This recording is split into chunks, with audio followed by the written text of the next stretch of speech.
Today, three great powers of the tomato industry are in fierce competition: the United States, Italy, and China. In the war of red gold, there are no rules. Even the least ethical moves are permitted. This is what I discovered here at Jin2D, one of the biggest Chinese exporters of tomato-based products.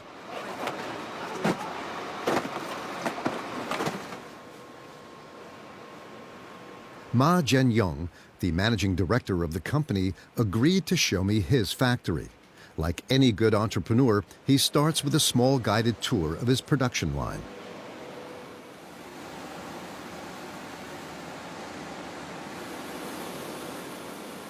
Until now, everything seems normal.1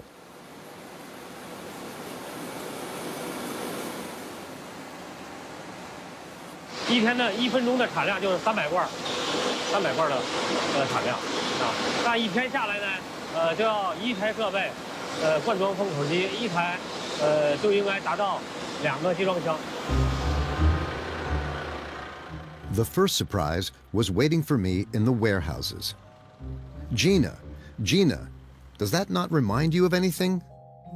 This is Gino's Chinese cousin, that famous brand created in Italy and which actually contains Chinese concentrate. To compete with their former partners who hid Chinese concentrate in Italian cans, the Chinese camouflage their tomatoes in cans that are the colors of Italy. In the end, everybody is eating Chinese. 我们公司的主要产品的市场啊，在这个中东地区和非洲、欧洲啊，也有一部分国家，例如德国、瑞典。The factory has a secret weapon in this trade war against Italy that the director forgot to show me: a miracle ingredient.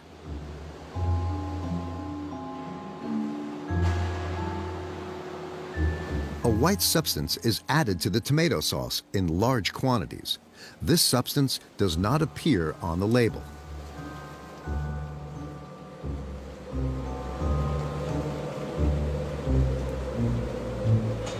你看他想问，比如咱造1吨的酱里边，1吨的番茄酱，然后里边要用多少钱的水，要用多少钱的糖，还有什么盐什么的。这都不能说。No， 这是我们的配方的事儿。No， we can't. 对。No. Can you ask why？ 他说为什么不能说那些东西？我可以，不是不能说，而是就是说我们这些添加剂都是合理合法的啊。就是我们全有备案，在中国商检全有备案的，商检局我们全有备案，我们添加什么都有备案的。This powder is soybean fiber, a thickener. 你可以说我们生产的时候，比如说我们80%的原料酱是大桶酱，20%大豆纤维淀粉加一块儿，还有我们麦芽糖是占20%，这个原酱呢占80%。这个配方不是固定的，你知道吗？我知道。你明白这意思？没事，我说您不方便说的话，你就不说，没关系。对。因为他在问，我就只是翻译出来，因为我不知道哪个。现在就是说，你就是说，我加这些辅料最好是别说。According to my information, some boxes of Chinese concentrate contain up to 55% additives. It's a method of lowering manufacturing costs since these additives are cheaper than tomatoes. In reality, the reason they can cut their products with soy is because of an agreement with their distributors. The entire production and distribution chain is complicit in this fraud. Only the consumer is fooled, which is what the trader Juan Jose Amezaga condemns. And one thing I must say is that these people are declaring that to the buyer. They're telling the buyer that we're going to put so much of this and this and this. And this is the price. If we don't put this, this is the price. So it's normally a higher price when it's pure tomato paste. Then they add fiber, 20% fiber, 3% color, whatever. Add it, it's another price. So the buyer knows it. He's aware of. It doesn't appear on the label. But the buyer knows it.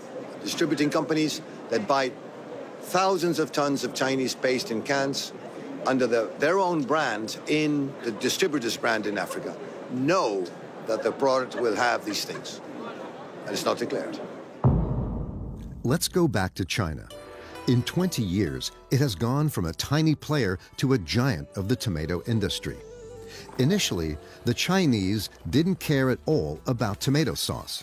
But with their legendary charm, the Italians exchanged factories for 5 years of tomato concentrate. Mamma mia, che bella pomodoro cinese tomato. What a beautiful Chinese tomato.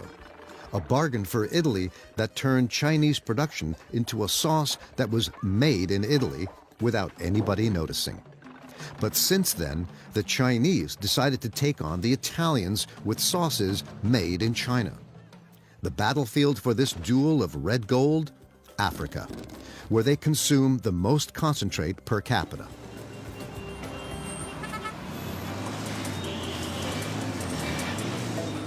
With a population of 27 million and 6% growth, Ghana is a dynamic economy, the second biggest in West Africa.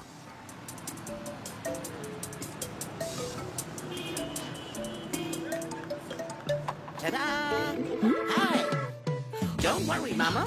Tasty Tom will Globalization is changing eating habits. absolutely delicious. The secret behind delicious meals. In this part of Africa, in terms of vegetables, the tomato is king. It accounts for 1/3 of vegetable expenditure. But the local tomato market is collapsing in favor of sauces from China and Italy. Imports have multiplied by 30 in 15 years.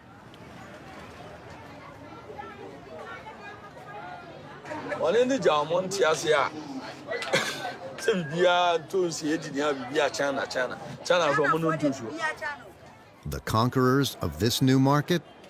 I visit them 12,000 kilometers from Beijing in their secure residence. Guess who I find there? General Yu and his son, Quinton. The general has been there for 2 months because he sniffed out a good opportunity. West Africa is the region which has the fastest growing consumption of tomatoes. And his presence is part of a policy that is promoted at the highest state levels in China. 因为中国现在习主席在讲一路一带啊，讲丝绸之路，实际上是呢，新疆是丝绸之路的源头啊，加纳是一个就发源地、起点，一个是源头啊，刚好是我们国家的政策和现在的大的发展趋势是相吻合的。以后肯定番茄的这个超级强国，加工业的超级强国，包括全球超级强国，肯定是中国啊，这是肯定的。 This confident talk also reflects a reality. The African continent is fast becoming the next big consumer market in the world.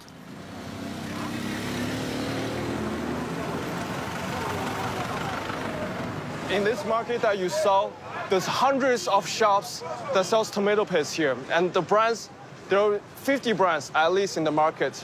It's 90% Chinese factories who produce because they have invested so much into the machineries and they need a way out to do it. So they will produce for anybody, whether it's OEM, whether it's for their own brand, that they can sell in the African market. So in terms of that, the Chinese producers need to find a way to digest their own excess surplus. The wheels of the economy keep on turning. In Ghana, I arrived during a major economic change. China is relocating part of its production to benefit from cheaper labor.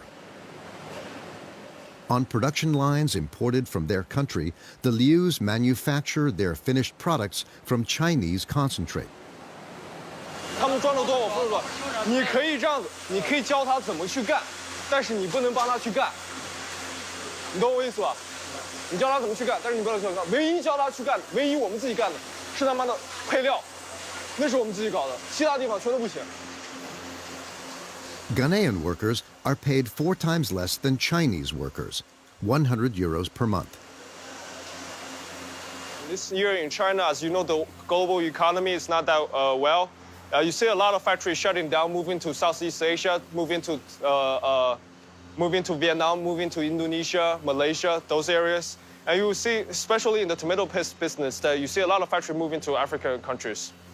And I'm glad to say we're one of the first who took this step to establish our presence more closer to the market rather than 10,000 miles away.